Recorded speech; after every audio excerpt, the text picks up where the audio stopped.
So just picking right back up where we left off, I had to pull out of my screen and come back out to get that zoom off.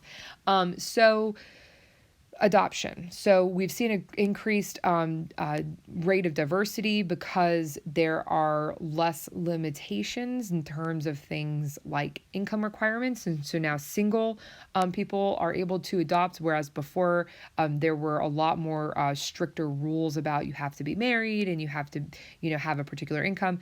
And now we see single adults, gay, male and lesbian adults being able to adopt, and as well as older adults, and being able to adopt at an older age. So the parents can be older instead of having to be within a particular range. And so we see, of course, lots of ways to adoption. So we can see domestic adoption. So this would be like, within the United States, for example, from the public welfare sector. We can see domestic infant adoption through private agencies and intermediaries, different companies that will facilitate the adoption. And then, of course, you also see international adoption. And so there's a lot of ways, a lot of pathways to adoption. When we look at developmental outcomes, so there's some really interesting results here. And so what we find is that children and adolescents who are adopted earlier in their lives tend to have more positive outcomes than their counterparts who are adopted later in life. In general, adopted children and adolescents tend to experience more psychological and school-related problems than non-adopted children, and there are factors that are involved in this. Also, depending on the age at which they're adopted can impact this as well. But research has found a lot of really wonderful positive characteristics among adopted adolescents.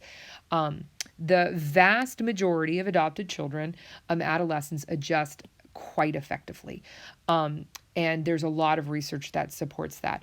Adopted children and adolescents are going to fare much better than children and adolescents who are in long-term foster care or in an institutional environment. So if they're in a state home, for example, their outcomes are not as good as those who are adopted, regardless of the age that they're adopted. So when it comes to parenting adopted children, many of the keys to effective parenting in terms of parenting adopted children are no different than those for effectively parenting biological children. Yes, there are unique circumstances. There are differences in an adoptive family life, but generally speaking, doing things like be supportive and caring, right? Supportive and caring, that is really important.